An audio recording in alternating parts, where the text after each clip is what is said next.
అసలు ఈ కిరణ్ రాస్కల్ అనేవాడిది ఏ పార్టీనో తెలీదు. వైసీపీ కార్యకర్తలను గొర్రెలు అంటాడు. ఈడొక పెద్ద కొండ గొర్రె. వీడి క్యారెక్టర్ ఏంది, వీడి క్యాలిబర్ ఏంది, వీడి కథ ఏంది, వీడి కథామేషి ఏంది అనేది ఆంధ్రప్రదేశ్ రాష్ట్రంలో ఉన్నటువంటి ప్రతి ఒక్కరికి తెలుసు. మా దౌర్భాగ్యం ఏంటంటే ఆఖరికి వాడు కూడా మా పైన విమర్శలు చేస్తుంటే మేము స్పందించాల్సి వస్తుంది. అంటే మహిళల్ని లొంగ తీసుకొని మహిళలకు శారీరక సుఖాలను ఎరగా వేసి వారి నుండి డబ్బులు గుంజేటువంటి ఒక మేల్ ఎస్కర్ట్ గాడు, ఒక రెంట్ బాయ్ గాడు, ఒక మేల్ ప్రాస్టిట్యూట్ గాడు, ఆఖరికి నువ్వు కూడా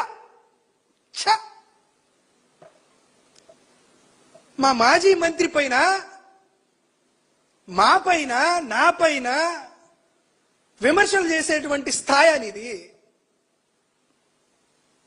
మా దౌర్భాగ్యం నీలాంటి వాడు మాట్లాడితే దానికి మేము తిరిగి సమాధానం చెప్పాల్సి వస్తుంది. అరే చాట్ జీపీటీకి, ఛార్జ్ షీట్కి నీకు అసలు తేడా తెలుసా, వ్యత్యాసం తెలుసా? నువ్వెక్కడో వానాకాలం చదువుకున్నటువంటి తింపరగాడివి. నీ తింపరతనానికి ఈ చాట్ జీపీటీ దొరికింది.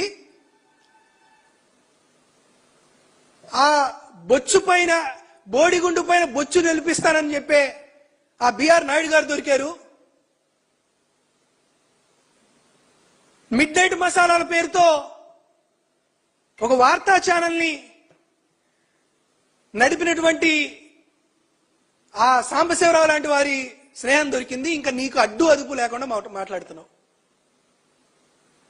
అసలు చాట్ జీపీటీ ప్రామాణికమైతే ఛార్జ్ షీట్లు ఎందుకు, పోలీసులు ఎందుకు, దర్యాప్తు సంస్థలు ఎందుకు, కోర్టులు ఎందుకు, జడ్జిలు ఎందుకు? చాట్ జీపీటీ అది చెప్పింది కాబట్టి వైసీపీ గొర్రెలారా, నిరక్షరాస్యులారా వినండి అని అంటావే. నువ్వే ఒక పెద్ద కొండ గొర్రె. నీ కామసేన పార్టీనే నిన్ను వెలివేసిందంటే నీ బతుకేంటో అర్థమవుతుంది. నువ్వు వైఎస్ఆర్ కాంగ్రెస్ పార్టీ శ్రేణుల పైన, వైఎస్ఆర్ కాంగ్రెస్ పార్టీలో మాజీ మంత్రిగా పనిచేసినటువంటి రోజా సెల్వమణి గారు ఒక మహిళ పైన నువ్వు మాట్లాడేటువంటి మాటలుంటే అసలు నీకు అక్కా చెల్లెళ్ళు ఉన్నారా? మహిళలంటే మీ పార్టీకి కానీ నీకు కానీ ఏమైనా గౌరవం ఉందా? అసలు నీ స్థాయిని నువ్వేమ విధంగా భావిస్తున్నావని మాకు అర్థం కావట్లేదు. ఈరోజు రాష్ట్రంలో అత్యంత కీలకమైనటువంటి ఒక ఆరోపణ మా పైన చేసినప్పుడు భారతదేశంలో అత్యున్నతమైన విచారణ సంస్థ అయినటువంటి సిబిఐ కానీ, ప్రఖ్యాత సంస్థలైనటువంటి ఎన్డీడీబీ కానీ, గుజరాత్ లో ఉన్నటువంటి ఎన్డీడీబీ కానీ, హర్యానాలో ఉన్నటువంటి ఎన్డీఆర్ఏ సంస్థ కానీ, తిరుమల తిరుపతి దేవస్థానం తయారు చేసేటువంటి లడ్డూ ప్రసాదంలో వాడిన కొవ్వులో జంతువుల కొవ్వు ఎట్టి పరిస్థితుల్లోనూ కలవలేదు అని క్లియర్ కట్ గా ఒక రిపోర్ట్ ఇచ్చినటువంటి నేపథ్యంలో మీకు, మీ చంద్రబాబు నాయుడు గారికి, మీ బిఆర్ నాయుడు గారికి, నీ అడుగులకు మడుగులొత్తేటువంటి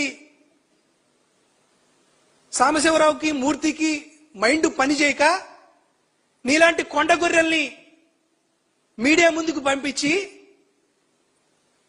సమాజంలోనూ లేదా ఒక రాష్ట్రంలోనూ గౌరవ మర్యాదలు ఉన్నటువంటి మాలాంటి వారిపైన విమర్శలు చేపిస్తున్నారే. ఇటువంటి విమర్శలు చేయడం నీలాంటి రాస్కెల్ గాలకు మాత్రమే వల్ల అవుతుంది, మాలాంటి వారికి అవ్వదు. ఎందుకు నా పైన ఏమన్నావు? నాగార్జున యాదవ్ కాదు వేదవా అన్నావు. అసలు నీకు కొవ్వు పందికి వారు పట్టినట్టు పట్టింది. ఒక యాదవ సామాజిక వర్గానికి సంబంధించినటువంటి పేరు మార్చేటువంటి కార్యక్రమం కూడా నువ్వు చేస్తున్నావంటే నీ కొవ్వు ఎట్టబట్టిందో ఒకసారి అర్థం చేసుకో. తిరుపతిలో ఉన్నటువంటి మా యాదవ సోదరులకో, బీసీ సోదరులకో చెబితే నీ బతుకు తిరుపతి బస్టాండ్ దగ్గర కుక్క బతుకవుతుంది. కానీ ఎందుకు అక్కలాంటి మాటలు మాట్లాడతారో అర్థం కాదు. పైగా నాగార్జున యాదవ్ మగాడు కాదు, ఆడింగులోడు అంటావు. మాలాంటి వాళ్ళు ఏం మాట్లాడాలి? మీ మాతృమూర్తి గురించో, మీ శ్రీమతి గురించో, లేదా మీ అక్క మీ చెల్లెల గురించో మాట్లాడారా? మమ్మల్ని మగోడు కాదు ఆడింగులోడు అని అంటే మా పల్నాడు ప్రాంతంలో అంతే మాట్లాడతాం. మాట్లాడాలని నేను అంత కుతూహలం నీలో ఉందేమో గాని మాట్లాడేటువంటి కుసంస్కారం మాకు లేదు. నీలాంటి అడ్డగాడిదిని, నీలాంటి కొండ గొర్రెని పాపం ఎందుకో మీ తల్లిదండ్రులు ఎందుకు కన్నారో పాపం వారిని తిట్టించాలని అలాంటి వాటి చేత అని నువ్వేదో కంకణం కట్టుకొని ఉన్నావు.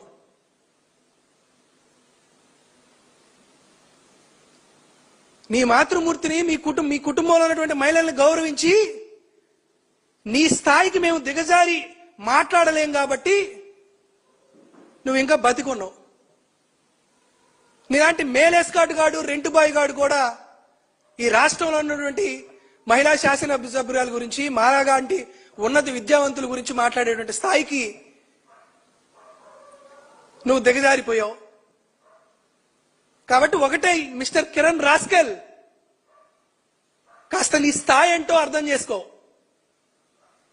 నీ పార్టీనే, నీ కామసేన పార్టీనే నిన్ను బహిష్కరించింది. ఇంకా నువ్వు ఎంత కాముడువో ఒకసారి అర్థం చేసుకో.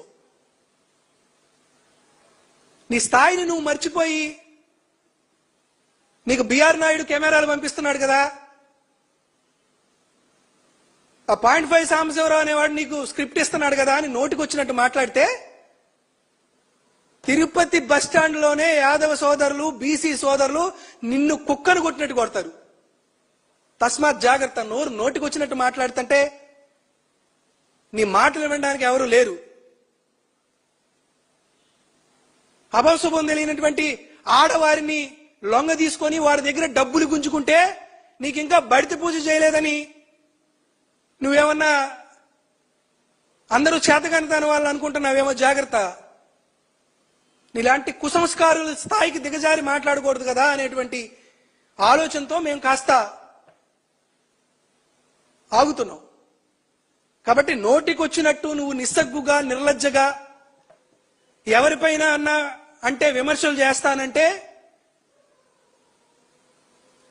మేమెవరం ఖాళీగా కూర్చోలా. నీ ఉడత బెదిరింపులకి, నీ పిల్లి శాపనార్థాలకి, నీ మాటలకి ఎవడు భయపడట్లా. నువ్వు, నీ బిఆర్ నాయుడు, నీ సాంబశివరావు, నీ మూర్తి కలిసి మీరేదన్నా రహస్యంగా మీరేదన్నా చేసుకునేటువంటి రాజకీయ రస వార్తా క్రీడలకి మీరేదన్నా చేసుకుంటే చేసుకోండి. మాలాగా పరువు ప్రతిష్టలు మీకు లేవు కాబట్టి మీరు నోటికి వచ్చినట్టు నువ్వు మాట్లాడతావు.